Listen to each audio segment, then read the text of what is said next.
I mean, I think him and Picasso are the two greatest painters that I know of, Caravaggio and Picasso. But he did something that was really like photography in a way, because it was just click, and he could have made that arm look better, but he didn't. He left it, which I find very interesting. And what you never know, but did he know he was doing? He obviously really painted things, and I think partly it is because he didn't do pre-drawings. He just painted straight onto the canvas. He didn't do a sketch or anything. So, but he was telling stories, and the stories were often... Well, it's sort of telling a story, and the portraits are different. When you see, you know, he painted the pictures like 6 months apart, like 6 pictures, and when you see them all together, this one, you don't recognise it as that one. Yeah. So, in fact, its painting is less true, obviously, than photography, but it really stands out like that, because this painting, you think it's the same person, then you come to the last person, you think, if I'd have seen that without seeing that, I wouldn't. I know it's the same person now because they're wearing the same dress. But like the lute player, if she was, you think, is that the same woman? You have to do a double take. So it's funny when people say, "Oh, paintings capture something that photography doesn't." They both do the same, or they both don't do the same. But are you telling stories when you make portraits?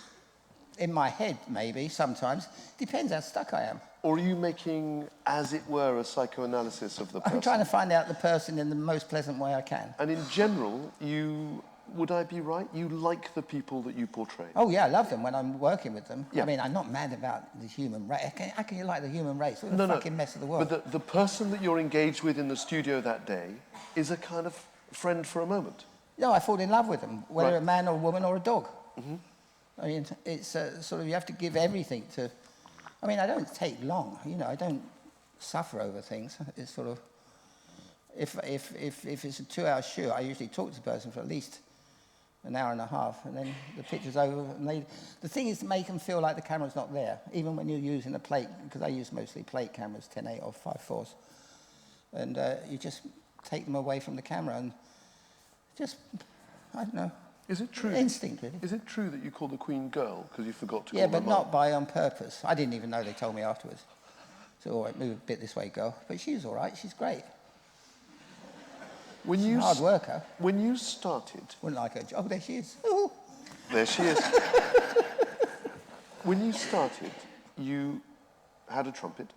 I had a trumpet. You wanted to be Chet Baker. Yeah, when I was 14. And there's an astonishing self-portrait that you did where there's, if I remember rightly, a bass guitar, a tenor sax, and you with a camera. Yeah. And I find myself thinking that for you the camera was a kind of musical instrument. And you play it differently when it's a different kind of camera. I think it's interesting what you said. You said it the other day to me, talking about instruments in the band. It's like, you know, I don't like digital, really. No. I mean, I've got it, because if you go to Afghanistan or Sudan or something, you need something. If you jump in and out of helicopters and in the desert, it's best to have digital. And, you know, the X-ray's a nightmare now. But I prefer film. I use film whenever I can. Because film, if you use a 10.8 or a 5.4 or a 6.7 or a 120 or a half frame, or the cameras themselves have a different opinion. Yeah. They have their own characteristics. So it's interesting that each camera, and it has an effect on the person you're photographing. Whereas if you're photographing on a fucking great big 11-14 camera, like we do sometimes, people behave like they're in a cathedral. But you get out a 35mm or a Polaroid, and then suddenly they think they're at a party. But it's the camera that's doing that for me, in a way. It's changing the way the people react to the camera as well as me. And then once you've got that, you've got to make them forget the camera. So you thought I'd forget that, didn't you? I didn't. No, I never think you forget anything. I do. Because you don't much. I forget everyone's name. That's different. That doesn't count. Dave? It seems to me that we've got some continuity going through all this. You like painting. You've made an awful lot of photographs of artists over the years that you come back again to creative people anyway. That you've Yeah, not particularly painters. Not especially painters. Filmmakers, painters, architects. Yeah. Is that because you're happier with them? Well, yeah, there's a sort of, there's a connection, isn't there? It's sort of, I suppose if I like food, which I don't, I mean, I've never really been interested in food because during the war we didn't get any. And then there's a story. I killed my chicken. I had a pet chicken, roll-eyed and red hen, and I woke up on Christmas Eve and looked through the scullery into the scullery window. There was my chicken with its neck cut, dripping into the sink. So I became a vegetarian. But the sorry, what were you talking about? I forgot. You said Artist. artist. Yeah, I like him. He's a good guy. Like him. You know what his hobby is? Bird watching. No, golf. Golf. Now, in your most vivid imagination, did he ever look like a golf player? Well, No, not for me. am I allowed to say that you've been a twitcher all your life? Do you look like a bird watcher? But Yeah, I suppose you're right. I never thought about that. I don't see you in No, but that's slightly different, isn't it? Look at him. Look at him. He doesn't look like a golfer. You don't look like a bird watcher. But he doesn't look like a human being, even. Well, No, I think he's great. I forget his name. What's his name? Cooper. Cooper, yeah. Alice. I did the Alice cover Cooper. of $1 Billion Baby, and the American government came after me for photographing American money. Yeah. There's an artist called We had Stubbs or something who went to We had jail. $1 million in the studio, yeah, with machine guns, yeah. So, you've done a lot of portraits, you've done a lot of this. You start later in life to be a huge traveller. Traveller. Yeah, you go to places. You make photographs in places, often without being commissioned, as far as I understand. You just go to places. And then you start making books. And your pace of bookmaking has increased over the years, it seems to me. That you used to make one every so often. And It's now the you only make... thing you have, really. I mean, if you're a top photographer, you can't be in museums every day. And it's a lot of aggravation anyway. But the books is the only way you can show what you do in the end, because nobody's going to buy magazines in the future. They only buy very expensive magazines. They're not going to buy Vogue. It's just be online. I mean, why would you want to waste all those trees to sell frocks? So I think everything would be online anyway. So, but I think it's a way of keeping a diary too, doing pictures. You know, you sort of you see. I love the accident. You know, the Polaroid ripped, and it's fantastic.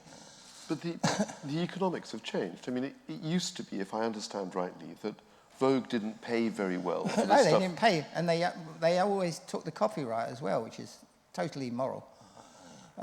No, so even when they didn't use the picture, they didn't pay you, but they still took the copyright. Yet everybody wanted to work for Vogue or That's the Harper's. trouble. Well, there was only really Vogue in England. In America, there was Harper's and Vogue, but in England there was only Vogue really, and that wasn't very good. And Jocelyn Stevens magazine, whatever it was called. Yeah, that was good. The Queen, but I went Queen. to Queen. I left Vogue to go to Queen with B. Miller, who was the editor of Queen. And after 2 months, she said, "Bailey, I want you to leave." I said, "Well, you fucked me now. I sort of got nowhere to go." She said, "Yeah, you're coming back to Vogue. I'm going to be the new editor." So I went back to Vogue with her. Right. Because they were terrible, those Vogue Are the people. economics of bookmaking any good? I mean, you don't make money out of a book that you do of No, some... no, I don't make anything from Steidel and people like that. Probably we make a bit from Taschen because he's so... Right. You know, he does it on such an enormous scale. He's like the Hollywood of bookmakers, isn't he? Right. I mean, this new David Hockney book is enormous. So that, looking through this career, it's always been the television commercials, the film commercials that have made you the money. Money-wise, yeah. Yeah. That even the great portraits, that was the Nobel laureate for literature just went past in a flash of a second. Yeah, there he is. You never made money from those things. Your career... From what? That. Oh, no, now it's beginning to because they got hysterical... Yeah, at the time they didn't know. And nobody thought they were worth anything anyway. In fact, with transparencies, they used to choose the... You know, when I first started, I got wise to them very quick. They'd choose the 2 pictures they like, and the rest would go straight into the wastepaper basket. So all those Kodachromes go straight in the wastepaper basket. And then they'd choose 2, and one they'd stick a pin through, so they put it to the copywriter so she could write about the picture. Yeah. And then they sort of make a fuss about copyright. Did you feel that you were properly treated by employers various? In other words, I know that you've often told people to get stuffed because you wouldn't do what they wanted you to do. And that's a kind of cantless, a refusal to accept cant. But the profession, it seems to me, hasn't necessarily treated you all that well. That you. Well, I don't know. I think you have to fight for it. You can't just sort of say, you know, I'm not going to do something I don't like because some editor or art director thinks it's a good idea to put pink lines around your picture or something stupid like that. So you have to say, no, that's not right, I don't want to do that. But a lot of younger photographers than you don't. No, but you have to They don't, as it were, have the weight to throw around. You have to get the weight. Yeah. Don't throw your weight around if you haven't got any weight. But it's working. You know, it's a bit like people just say, they used to knock Haverden. I said, why are you knocking him? They said, oh, he's got his own retoucher. I said, well, he wasn't born with his own retoucher, was he? No. He had to work his arse off to be able to afford a retoucher. So I thought that was a compliment to him, not like, oh, he's got his own retoucher. They were just jealous. While you're there, just skating past retouching, can I ask you about truth? Truth? Yeah. Do photographs have to tell the truth, or do they tell... Well, it depends what it is. I mean, I think you have to tell the truth if you're in the Sudan or somewhere. I don't think you have to tell your truth about Kate Moss, do you? No. I mean, it's a bit of fun. There's always been celebrity women like that. You know, all the duchesses in 17th century England or 18th century England were all like it. They were a right bunch, weren't they? A right bunch? Yeah. Good luck. 18th century France, an even righter Righter bunch. bunch. An even righter bunch. Everybody here has got a camera in their pocket. We've all got a camera in our pocket. Yeah. The way I think of that is that there's a split. There's kind of camera operators in the same way that there's film operators in Hollywood. That's why I always tell editors, get a good assistant, get a good lighting cameraman. Yeah. I mean, not a movie lighting cameraman, somebody really special, Yeah. but a lighting cameraman for a still, I mean, how fucking difficult is that? They should just get themselves a photographer and then shoot their ideas themselves. Why ask me to do it? You say how difficult was that, but you've always been... No, but they think it's easy because they're telling me how to do it. Yeah, but at the same So time... then do it. At the same time, you're a virtuoso player of those things. You actually are a technician, but you go far, far beyond technique. You're a wonderful technician. No, but you have to know the technique to be able to ignore it. But I mean, lots of people don't. yeah. So that somewhere in all this, you're managing to express yourself. Actually, if you don't, Photoshop will always help you out. And there's nothing wrong with that. No, well, I suppose not. If you've got something to say. Raphael was a great Photoshop worker, wasn't he? Raphael was a great Photoshop worker. Those women didn't look like that. Not in a million years. You know, Medici said, oh, he'd go paint that bird in Portugal because I was thinking of giving her one. You think if he'd come back with spots and scurf and dandruff, she'd never got on a boat. Anyway. You're what, Bailey? You're in your mid-70s? No. I beg your pardon. I'm nearly out of them. You're nearly out of your 70s. I beg your pardon. Yeah, in a month's time I'll be 79. Can you imagine, 79? Are you slowing down? No. But You produce the most extraordinary amount of work. And actually, that's a fair question to you. Why do you work so hard? It's not like work, is it? I like doing it. Yeah, but you do a lot more. You've always done. No, but more than people can keep up with. That you're constantly churning work. That's why I never sort of finish it. It drives me mad drives Catherine mad because I don't finish. I start painting and start this, and I always have to go on to something else to do it. I like doing 2 books at once, and I can't. Are you like a shark? Do you die? Like what? A shark. Do you die if you stand still? A shark? Yeah. Not in formaldehyde. Not like Damien, no. You know Damien won't go swimming because of the headlines. Fair enough. Fair enough. Nobody got that. No, but it's... No, Damien's a friend of yours, we know. No, but he doesn't go swimming because he doesn't want to... Of course. You know, if he got done by a shark... It would be fair enough. It'd be awful, wouldn't it? The famous artist eaten by a shark. Famous artist. Yeah. He put me in formaldehyde. So what's going to make you slow down? Death. Are you having a good time at the moment? Are you enjoying this degree of busyness that you've kept going for 30 years, 40 years? Well, I don't see what else there is, so you might as well enjoy it. You might as well make the most of it. What's the current project that you've got? Tomorrow, or this week, when's it? Thursday, we got a show? Mark? Yeah? Revisiting old pictures that you did Yeah, but they're of a part of London where you lived, which are basically landscape photographs. Primrose Hill, Northwest 1, really. Yeah. Yeah, there's that show, and then we got a book coming out. I went to photograph the headhunters in the Naga Hills, or Nagaland as they call it. I had dinner with the Prime Minister. I said, he said, I wasn't dinner, it was breakfast. And he said, I tried to get everyone, but he said, no, just you and me have breakfast. So we had breakfast. And he said, what are you up to? And he said, I hear you're going to see the insurgents. And I said, yeah, how do you know? He said, don't worry, we know everything you're doing. He said, they're going to love you. I said, why are they going to love me? He said, because you call it the Naga Hills. Yeah. And that's what they want to rename the country, Naga Hills, from Nagaland. And I said, well, I think they're right. Nagaland sounds like Legoland to me, so I think you're much more sensible to talk it to the Naga Hills. It's much more romantic. What got you interested? Why did you go the first time? What, to the Naga Hills? Yeah. It was a hell of a trip. It was a hell of a trip. You can't go there now anyway. They've closed it again. It was closed for about 40 years, and then they've just recently closed it again. It's not that dangerous. It's just hard. The roads and the infrastructure and sometimes you get electricity. It's pretty hard there. I was too old. I was about 74. It was, but it's interesting. It's the only place I could find that you had this Stone Age culture and sort of South Korean hip, all in one place. And there's blokes still sitting naked, smoking great big opium pipes all day long. And there's young guys that want to dress like Mr. Pink and Mr. Blue in, Tarantino, was it? Tarantino made a movie? Tarantino. So you've got these two absolute cultures right at the same time, and they were within miles of each other. And it's such a strange... We actually found one headhunter that had about, what do you reckon, Mark, about 50 skulls? More, maybe 100 skulls in the box.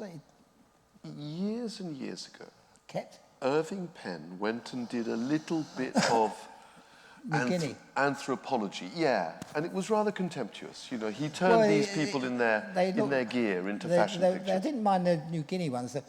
The African ones looked like fashion pictures. They were sort of posing with appeal, weren't they? I always felt they were a bit contemptuous. Contemptuous?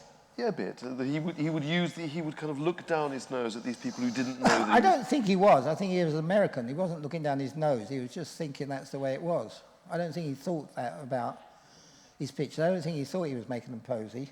But it was obvious, but I don't think he thought that. He's a very good photographer. But you go to the Naga Hills and nobody could ever accuse you of being contemptuous in the pictures. They're not like that. There's a way in which you've reinvented the business. Well, they're all tribes. Look, I spent a lot of time with this tribe. There's a tribe, yeah. And they're all tribes. I mean, we should say not everybody will know, because these people are much, much, much younger. Those are the Kray Twins, who were famous gangsters in the East End of London, who you photographed the wedding of one of them.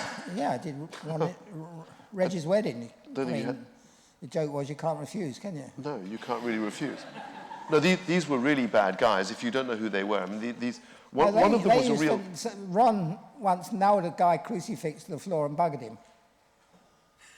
That's a really bad guy, yeah. Which bit's going to hurt, Ron? Yeah, that's a really bad guy. So I kept away from him. And there was a thing... I think Reg slashed my father too, by the way.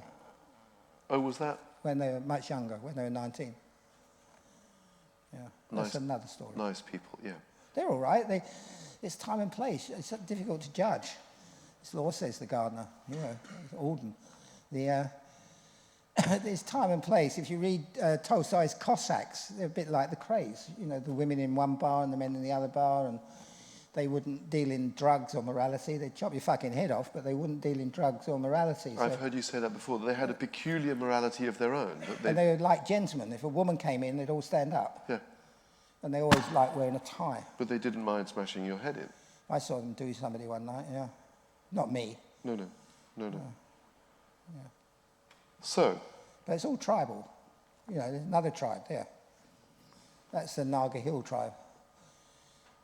It's amazing these guys live in the same world as these hip guys that like South Korean art and music and South Korean movies and everything, and they live together. You know, I find the fact that they live together less amazing than your enthusiasm. I mean, they're not friendly to each other, but they're in the same world. But what's extraordinary is that you at 74 were going out there and still being curious and still being amazed. I was amazed and still being excited. You can dress like that and you can wear Mr. Pink. You know, Mr. Pink could come walking down the road if he wanted. I mean, it's bizarre that, you know, they're not easy to get to, especially the headhunters, because they're like 250 kilometres apart from everyone. And there's police, guns, and the police are worse than the army in a way because they're a bit more volatile. But they're still in the same world. I think it's extraordinary that it exists. I think it's existed because Nagaland was closed for 40 years, and so it was left, and so it's preserved it in a way. I think it would have gone otherwise. We're going to have to stop because the clock ticks around. And I want to leave a bit of space to ask people questions. I like questions. I want to ask you one very unfair question before we stop. I'll give you a very unfair answer. Thank you. Have you ever been offered and turned down a knighthood? No. Because I protest that every third-rate actor who's done a bit for charity gets called sir. Yeah. Don't you think you should have the only knighthood in photography? Yeah. I think you do. I think you should. I don't know. Did Cecil get knighted? Cecil, don't think so. He should have done. Snowden, of course, got given a mountain in Well, Wales. he shagged his way to knighthood. He shagged his way to knighthood. That's slightly... It's not Slightly called... different. Wasn't he a duke? No, he was a duke, wasn't he? I don't know. I called him Snowdrop to his face. But it's true. I like Snowdrop. He's funny, man. It's true. My life's work has been photography, and it's true that there's an odd way in which the nation doesn't recognise its eminent photographers. I think... I don't think it matters in the end, does it? I mean, has Don McCullin got a CBE or whatever they're called? He's got a CBE. I got a CBE. I know you have. I know you have, and that's great. No, Don's got one, I think. I think we're going to give you an honorary knighthood this evening, and thank you very much for explaining some of your thinking process. I'd rather 10 bob out the till.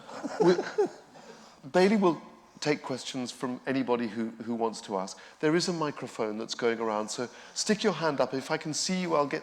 Just wait 2 seconds until the microphone can reach you.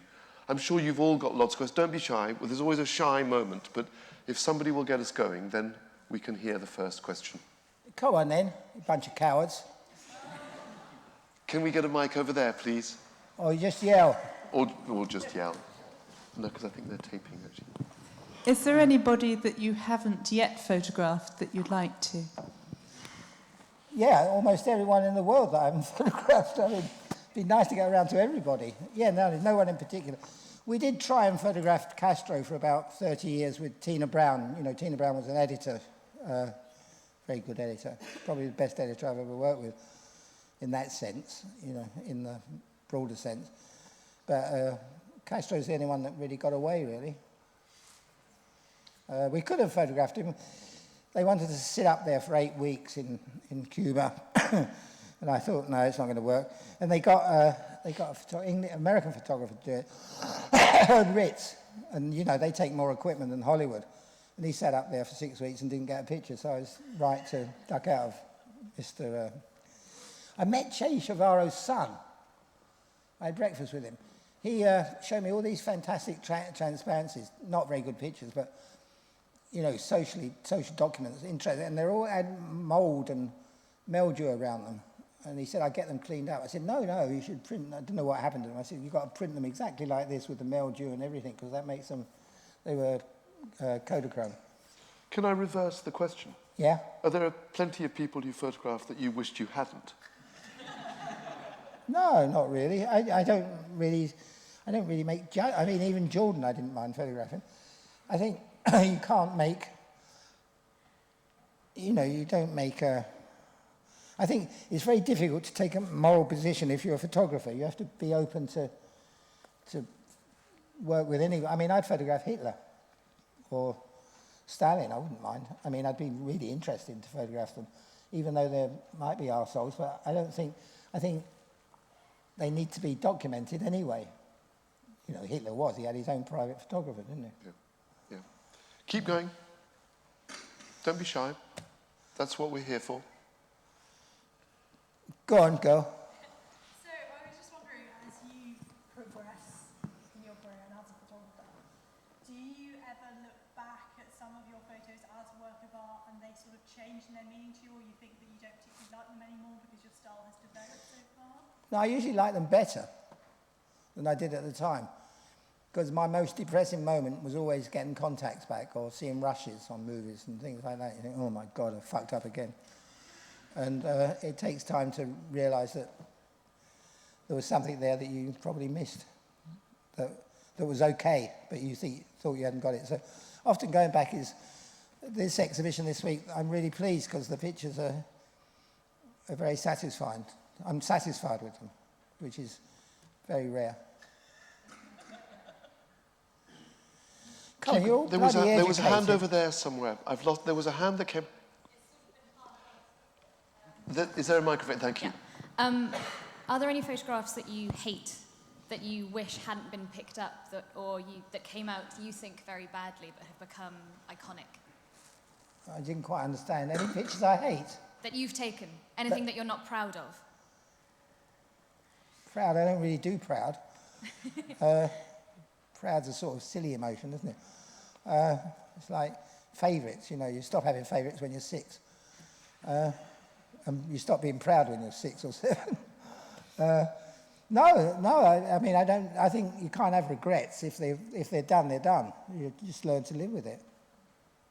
No, it wouldn't be any great... Yes, go on. This is just sort of an anecdotal question, but I once heard a story about you living in Primrose Hill with 60 parrots, and I think my question would be why? Hey, that's a very good question. It's a very good question. And my only answer is, I'm a pretty boy.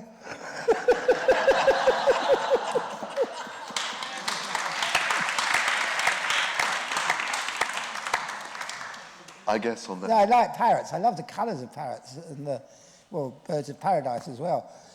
I mean, it just the colours you wouldn't put together in a painting, you put together, the birds put it together and it works. It always amazes me that nature always works and our interpretation of nature doesn't work.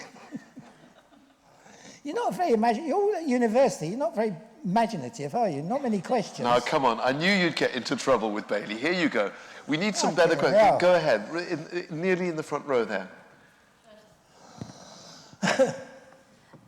Could you point out one thing that you like most about taking pictures? Is it the interaction with the camera, how it comes out when you develop it, or the interaction with the subject you're photographing, or just everything? Do you understand the question? I do, Bailey. The question is, which bit of the whole process is the bit that gets you excited? Oh, no, it's not. There's always a different bit, isn't there? Yeah. It's like this picture's changed. When I originally did this picture, Dizzy Gillespie is one of the greatest trumpet players ever. I mean, not Big Spiderbeck or Louis Armstrong, but he's pretty great. And when he blows wrong, because I used to play trumpet, and he'd blow from here, and he used to blow from his cheeks, you know. And the picture I've got, because he was so famous like that, I was conned by what had gone before, because I got a picture of him going like that. And I looked at it the other day and said, I made a mistake. That's the better picture than the blowing one. The blowing one's so obvious now, but it wasn't obvious then, so things change. And this is much more about the man, and not about him putting a funny face blowing a trumpet. Yeah. It's only women ask questions so far. Is that a woman? There's a gentleman over there. This gentleman will ask you a question. Okay. Were there any pictures or things you've taken that you thought might have ruined your career once they've been published? What? Were there pictures that you've taken that might have ruined your career once they'd been published? I've done it really, they've gone and done it now. What kid? Basically, when you got them published, did you think, oh shit, I've really gone and done it now? You know, that you thought might have endangered your future as a photographer? Sounds like we're looking for the picture of Princess Di with her... What? Don't know. Are there pictures that might have... What pictures I shouldn't have taken because I got into trouble? Basically, yeah. Oh, yeah, I hope so. I'd like to get into trouble all the time. Otherwise, life would be boring, wouldn't it? We'll take one more, just one more. Well, now they're all putting their hands up. Now they're all putting up their hands. All right, we'll take 2 more. Gentleman over here. What's advice? I wouldn't be so presumptuous. I think you've got to work it out for yourself. One last one. Lady there. Thanks. I know you said that you were like a little bit more interested in the people than fashion, which is fair enough. But you did say an interesting thing about fashion being like a place where you thought like you could be creative as a photographer. Yeah. And I was just wondering if you think that the state of fashion's changed in any way, because I think perhaps it slightly has since you started out and become a little bit more about consumerism. Yeah, no, I know what you're saying.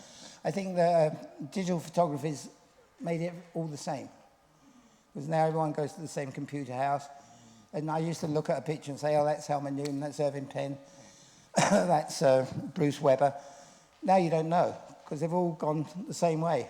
They all look like bad Marios. Bad Marios. They're just pictures. There's nothing wrong with them. If I had a magazine, I'd probably use those photographers because there's no aggravation. They just do the same every go. You know, there's a cover of Vogue of Johnny Depp's daughter today. And I'd never let that picture out in a million years. She's leaning back on a thing, and her hand's doing this. And nobody notices anymore because they never thought about it. I mean, a hand is really like this beautiful girl with a terrible hand. You look at the cover, you look at it and you think, they haven't even got a ring on her hand. It rather makes me want to rush out and buy it. Have a look. We're going to stop. David, that was quick and easy, wasn't it? Thank you very much for letting us meet a few of your ideas, and thank you very much for telling us. Well, thank you for coming. He's come all the way from Brighton.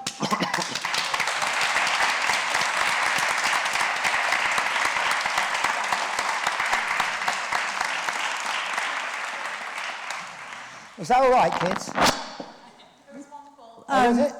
David and Francis, thank you so, so much. What an entertainment. I'm sure everybody will agree. It's been absolutely fantastic and really, really interesting event. So thank you so, so much. Just a quick word for everyone else on what else we've got coming up this week. So this Thursday is our presidential debate. It's our feminism debate. This house would lean in. And on Friday, in collaboration with Culk, we're hosting the Shadow Chancellor, John McDonnell. So do come along. Thank you once again to David and Francis.